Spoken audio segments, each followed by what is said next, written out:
La réalisatrice Marie-Monique Robin a parcouru le monde pendant 3 ans pour rassembler les pièces d'un puzzle, puis reconstituer un tableau effarant entre intérêts commerciaux impitoyables et faillites grossières des responsables politiques.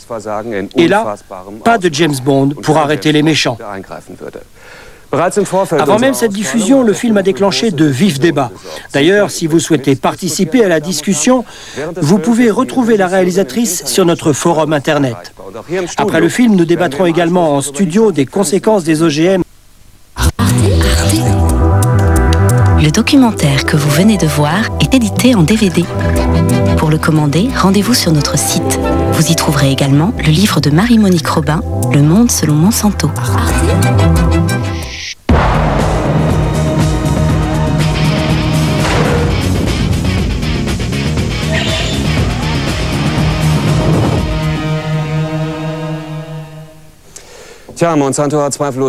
Les représentants de Monsanto ont clairement raison lorsqu'ils disent que ce film ne présente pas l'entreprise sous son meilleur jour. La faute n'en incombe pas à l'auteur, mais aux faits. Je voudrais d'ailleurs rappeler que toutes les informations présentées dans ce film sont librement accessibles sur Internet. Marie-Monique Robin s'est seulement attachée à les rassembler et à les dévoiler au grand jour. Pour débattre, j'ai le plaisir d'accueillir en studio José Bové.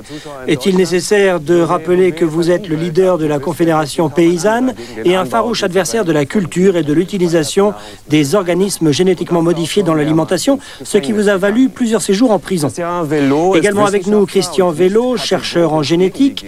Vous n'êtes pas totalement hostile au génie génétique, notamment lorsqu'il permet des progrès pour la médecine. Mais on vous a retiré vos crédits de recherche à la suite de vos travaux et de prises de position publiques qui embarrassent Monsanto. Par ailleurs, votre contrat n'a pas été renouvelé. Nous venons de voir des cas similaires dans le film. Madame Renate Sommer est docteure en agronomie, députée chrétienne-démocrate au Parlement européen. Vous dites qu'il faut arrêter de faire peur aux gens, que de toute façon, les produits transgéniques sont pratiquement partout et qu'il n'est plus possible de faire machine arrière. Bienvenue à tous les trois. Monsieur Bové, ce que vous venez de voir dans le film, est-ce que ça correspond à votre expérience? D'après mon expérience, je peux le confirmer et je peux même révéler aux téléspectateurs qui nous regardent ce soir que je suis interdit de rentrer sur le territoire des États-Unis parce que je m'en suis pris à la firme Monsanto.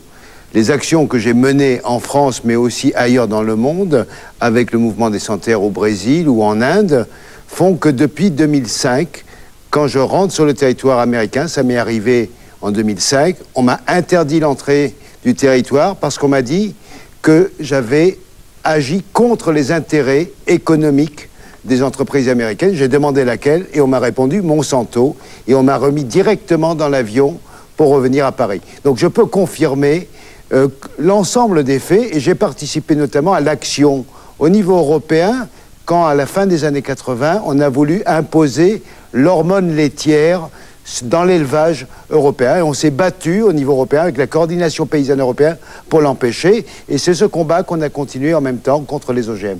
Nous aurons l'occasion d'y revenir. Monsieur Vello, racontez-nous ce qui s'est passé après la publication de vos travaux. Oui, alors d'abord, j'aurais rectifié ce qui a été dit effectivement en introduction. Il ne s'agit pas de publication d'une étude, il s'agit simplement que moi je suis un biologiste moléculaire et comme tout biologiste moléculaire, quand on fait de la recherche fondamentale, ce qui est mon cas, c'est-à-dire de la recherche qui est indépendante de toute application, mais qui a simplement pour but d'acquérir des connaissances, eh bien on est utilisateur de la technologie OGM. C'est avant tout, avant qu'elle soit déclinée dans différents domaines, dans différentes applications, et notamment dans le domaine agroalimentaire, c'est avant tout un outil au service de la recherche. Et les remontrances que j'ai pu avoir et les pressions que je peux subir, qui ne viennent pas directement de Monsanto, mais de ma hiérarchie, sont suite à mes prises de position publiques. C'est-à-dire que j'ai été amené, j'ai toujours eu à cœur, en parallèle de mon activité de recherche et d'enseignement, de faire de l'information scientifique citoyenne en tant que chercheur du service public, c'est-à-dire d'apporter à chaque citoyen des outils qui vont lui permettre justement de participer à des grands débats citoyens sur des sujets aussi fondamentaux que les OGM ou d'autres applications technologiques qui nous sont souvent présentés comme de simples innovations et qui sont en fait de véritables choix de société. Et notamment, j'ai toujours eu à cœur de vouloir informer les citoyens sur les différents domaines d'utilisation et d'application de la technologie OGM. Parce que ça fait 30 ans qu'on utilise les OGM en laboratoire, à des fins de recherche fondamentale, je le disais à un instant, également à des fins médicales ou pharmaceutiques. Donc, et puis plus récemment dans le domaine agroalimentaire. Et donc les OGM ont en quelque sorte de multiples facettes, multiples domaines d'utilisation et d'application.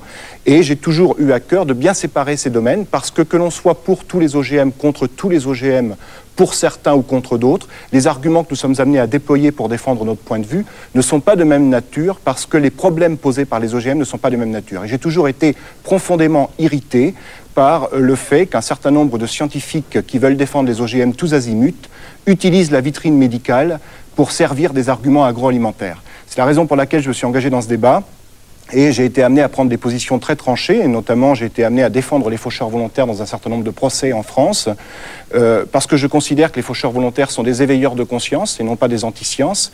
Des éveilleurs de conscience qui ont permis de faire en sorte que ce débat, peut-être ici par exemple, existe aujourd'hui, et qu'un certain nombre d'interrogations, et que le Grenelle de l'environnement en France par exemple ait pu mettre autour d'une table un certain nombre de représentants pour discuter spécifiquement de la problématique des OGM. Et donc j'ai eu à cœur effectivement d'informer les citoyens et notamment donc de faire en sorte d'expliquer en quoi la technologie OGM n'est pas, comme on essaie de nous le faire croire, une technologie chirurgicale, mais au contraire une technologie totalement aléatoire dont on ne maîtrise pas grand-chose, voire rien du tout, et que par conséquent j'ai voulu dire haut et fort à quel point il était irresponsable aujourd'hui de mettre ces OGM dans les champs et dans les assiettes.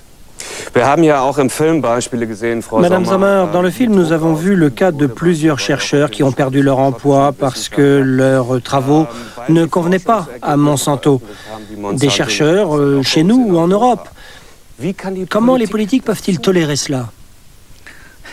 Les politiques ne doivent pas tolérer ce genre de choses, ne doivent pas céder aux pressions. Et j'ai été bouleversée en voyant le film. C'est une gifle pour les autorités américaines. Elles sont ici directement mises en cause.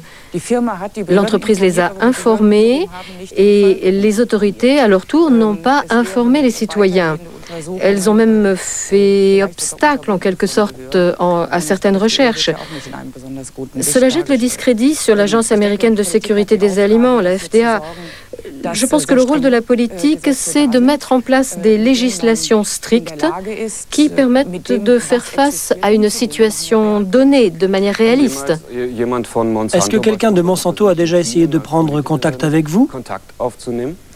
Dans le cadre de l'élaboration de la législation sur les OGM, qui a fait l'objet de longues et difficiles discussions lors de la dernière législature, et c'est d'ailleurs un projet de loi qui a été voté par l'ensemble des groupes politiques, nous avons bien sûr dû faire face à un lobbying important de tous les côtés, et je dis bien de tous les côtés, c'est-à-dire aussi bien de la part des opposants aux OGM, mais aussi de la part de l'industrie. Ça se présente comment ? Quelqu'un vous appelle de la part de Monsanto et vous dit quoi ? De manière générale, le lobbying, cela se passe de la manière suivante. Les lobbyistes prennent rendez-vous avec nous et c'est aussi une nécessité pour nous parce que la Commission nous présente un projet de loi, mais nous n'avons pas d'informations globales.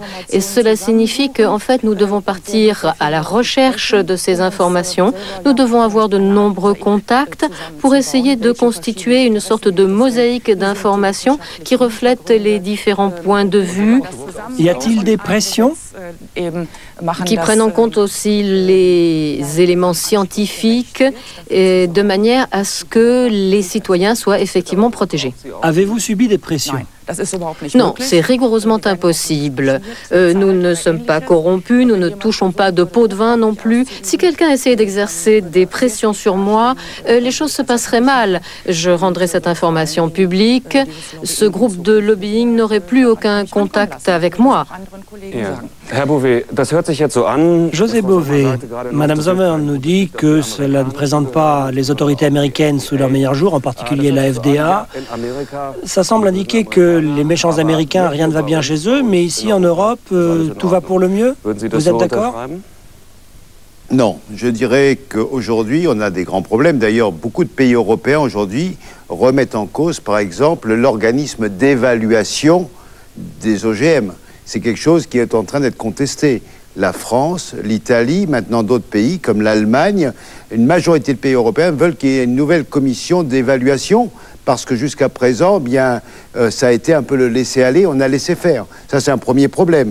Deuxième problème, on se rend compte que quand des firmes comme Monsanto veulent imposer une nouvelle variété transgénique sur le marché européen, ils sont obligés théoriquement de faire des études, mais que ces études, on ne peut pas y avoir accès, ou alors il faut aller devant les tribunaux, et c'est ce qu'a fait Greenpeace en Allemagne, en obtenant la transparence sur un document. Il a fallu attaquer devant un tribunal. Ça, c'est pas normal. Aujourd'hui, les citoyens n'ont aucune information sérieuse, indépendante, et on ne veut pas laisser faire à des laboratoires indépendants des contre-études. Ce sont les firmes elles-mêmes qui